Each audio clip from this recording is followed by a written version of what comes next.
لیکن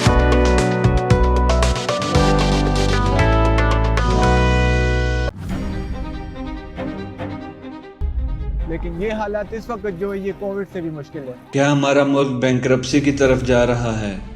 کیونکہ 6 ہفتے پہلے جو حالات سری لنکا کے تھے وہ تمام فیکٹرز اور وہ تمام نشانیاں آج پاکستان میں دیکھنے کو مل رہی ہیں، چاہے پھر وہ لوڈ شیڈنگ ہو، چاہے وہ مارکیٹس کا لاک ڈاؤن ہونا ہو، یا چاہے فوڈ انفلیشن ہو، یا پھر فیول کی شارٹیج ہو، وہ لوگوں کی نوکریاں ختم ہو جانا ہو، یا چاہے پیپر کا ختم ہو جانا ہو۔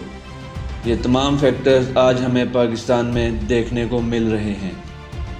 تو کیا یہ پاسبل ہے کہ اگلے کچھ عرصے میں ہم آج کا سری لنکا بن سکتے ہیں؟ وہ کیا وجوہات ہیں جن کی وجہ سے ہمارا ملک اس پوائنٹ پر جا پہنچا ہے؟ آج کی ویڈیو میں ہم جاننے کی کوشش کرتے ہیں۔ With the economic crisis deepening, جس کی تنخواہ 40,000 روپے سے کم ہے، Shehbaz Sharif, اس کو حکومت Pakistan can he get the country out of the woods? 2,000 روپیہ دے رہی ہے۔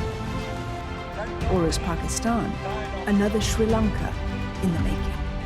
تو سب سے پہلا ریزن ہے فارن ایکسچینج ریزروز کا تیزی سے نیچے آنا۔ مئی میں 9.3 بلین کے ریزرو سے ہم جون میں 8.9، جولائی میں 8.57 بلینز پر آ گئے ہیں، اور اگر اسی سپیڈ سے چلتے رہے اور اسی سپیڈ سے ڈالر خرچ کرتے رہے تو اگلے 2 مہینے میں ہمارے پاس امپورٹ کے لیے ایک بھی ڈالر نہیں ہوگا، پھر ہماری گاڑیوں میں فیول بھی نہیں ہوگا اور ہمارے پاور پلانٹس بھی نہیں چل سکیں گے، ہم ہمیشہ کی لوڈ شیڈنگ میں نہ چلے جائیں۔ اور اب اس پر گورنمنٹ کا کہنا ہے کہ پاکستانی اپنی چائے کی کنزمپشن کو کم کر دیں، کیونکہ اس سے بڑا ڈالرز پر ایفیکٹ پڑتا ہے۔ ایک طرح سے یہ بات غلط بھی نہیں ہے، کیونکہ پاکستانی پوری دنیا میں سب سے زیادہ چائے امپورٹ کرنے والا ملک ہے۔ اس سال ہم نے $400 ملین کی چائے پی ہے، جو کہ پچھلے سال سے 60 ملین زیادہ ہے۔ لیکن ایک بات یہ بھی ہے کہ ایک غریب آدمی، چاہے وہ پھر مزدور ہو، کسان ہو یا دفتروں میں کام کرنے والا ملازم ہو، وہ اپنی کیلریز کاؤنٹ چائے اور چینی سے ہی پوری کرتا ہے۔ وہ مہنگے ناشتے اور لنچ نہیں کر سکتا، تو اس کو چائے پی کر اپنی انرجی پوری کرنی ہوتی ہے۔ تو دوسرا بڑا ریزن ہے رشیا یوکرین وار۔ اس جنگ کی وجہ سے پوری دنیا میں انرجی کرائسس چل رہے ہیں۔ ہمارے پاس ویسے ہی ڈالر اتنا کم ہے، ہم اتنا فیول نہیں خرید پا رہے، ہماری بجلی کی ریکوائرمنٹ 29,000 میگا واٹ ہے، لیکن پروڈکشن صرف 22,000 میگا واٹ ہے، تو ہمیں 24% کی ڈیپلیشن یہاں فیس کرنا پڑ رہی ہے۔ اور ساتھ ہی ساتھ چاہے وہ ہائیڈرو پاور ہو یا LNG پاور ہو یا کول پاور، ان میں بھی کمی دیکھنے کو مل رہی ہے۔ شہر میں 10 سے 12 گھنٹے کی لوڈ شیڈنگ ہو رہی ہے، رورل ایریاز میں 14 سے 16 گھنٹے کی لوڈ شیڈنگ ہو رہی ہے۔ جہاں آپ کو ضرورت کے مطابق بجلی نہیں ملے گی، آپ کی فیکٹریز نہیں چلیں گی، اور اگر فیکٹریز نہیں چلیں گی تو پروڈکٹیوٹی نہیں ہوگی، سامان کم بنے گا، کم ایکسپورٹ ہوگا تو کمائی بھی کم ہوگی، اور اس لوپ میں ہم پھنس چکے ہیں۔ اس وار کی وجہ سے گلوبل سپلائی لائن، چاہے وہ فوڈ کی ہو، انرجی کی ہو، کیونکہ یہ ریجن بہت بڑا کنٹریبیوشن کرتا ہے انرجی اور فوڈ میں، پوری دنیا کی سپلائی لائن ڈسٹرب ہو چکی ہے۔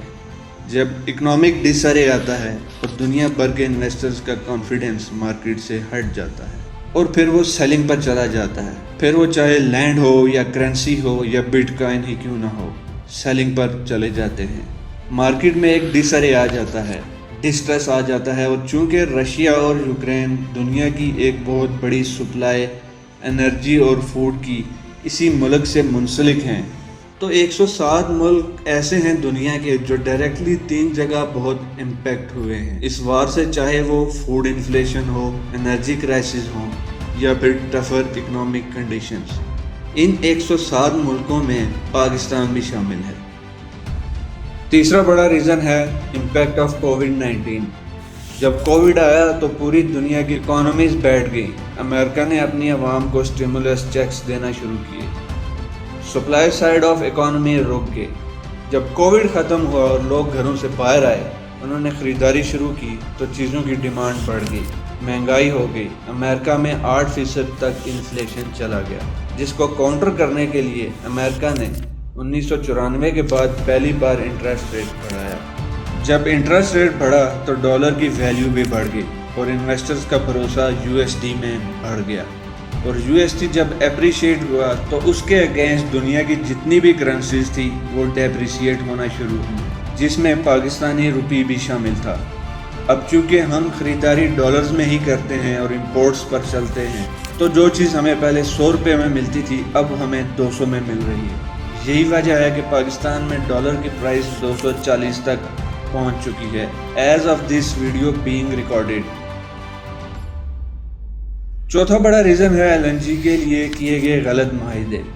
हमने कतर और इटली के साथ एलएनजी के लिए लॉन्ग टर्म माहिदे किए, जिसके तहत हमने उनसे एक अच्छी प्राइस पर एलएनजी खरीदनी थी ताकि हमारे पावर प्लांट्स की नीड पूरी हो सके। लेकिन रशियन यूक्रेन वार की वजह से यूरोप में एलएनजी की डिमांड बढ़ गई। उन्होंने हमें हरी झंडी दिखाई और ज़्यादा महंगे पैसों में एलएनजी यूरोप को बेचना शुरू कर दी। हालांकि उनको 30% प्लेंटी हमें देनी पड़ रही है, लेकिन इसके बावजूद उनने प्रॉफिट ही इतना कमाया है कि उन्हें इससे कोई फ़र्क नहीं पड़ता। तो इसी वजह से अब पाकिस्तान को पावर रिक्वायरमेंट्स पूरी करने के लिए स्पॉट प्राइस पर एलएनजी खरीदनी पड़ रही है और इसी वजह से पाकिस्तान को रोज़ाना की बुनियाद पर बहुत नुकसान पहुंचता है।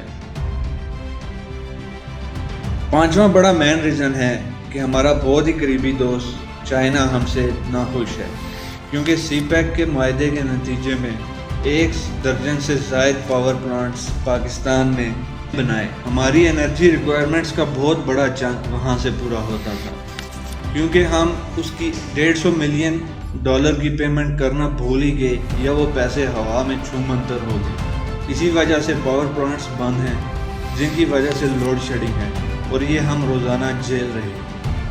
ये इसी का शाखसाना है। IMF हमें फोर्स कर रहा है कि हम चाइना से ये डील रीनिगोशिएट करें और चाइना है कि हमसे बात ही नहीं करना चाह रहा। अब हुकूमत ने IMF को राज़ी करने के लिए पेट्रोल से सब्सिडी हटाकर हम पे और आप पे पेट्रोल का बम मार दिया है, लेकिन IMF फिर भी खुश नहीं है। और इस बजट में हमने सीपैक के जो स्पेशल इकोनॉमिक जोन्स थे उन पे काम मज़ीद तेज़ कर दिया है और बजट का बहुत बड़ा चंक उधर एलोकेट कर दिया है।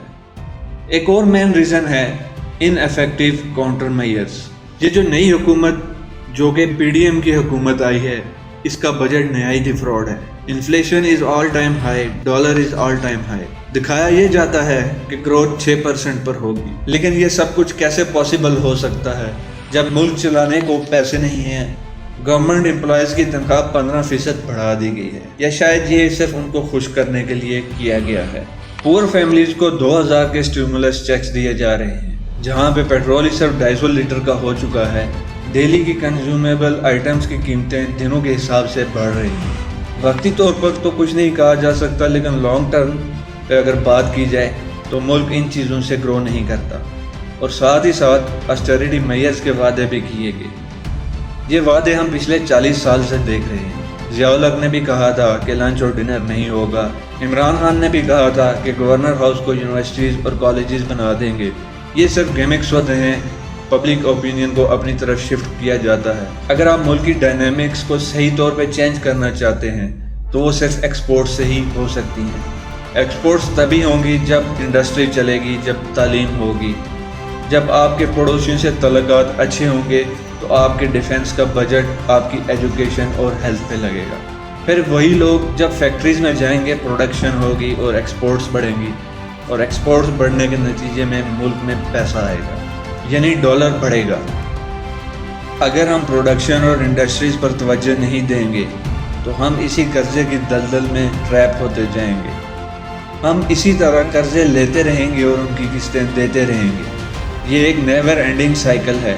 तो अल्लाह ना करे जो सिचुएशन आज श्रीलंका की है 5 से 6 महीने बाद पाकिस्तान की हो। श्रीलंका ने जैसे तैसे भी कर लिया। हम एक एटॉमिक पावर हैं और 24 करोड़ का मुल्क हैं, और जब 24 करोड़ लोग सड़कों पर आएंगे तो शायद बहुत बुरा होगा। वो होगा जो आज से पहले कभी नहीं हुआ। सो लेट्स होप पाकिस्तान भी तरक्की करे।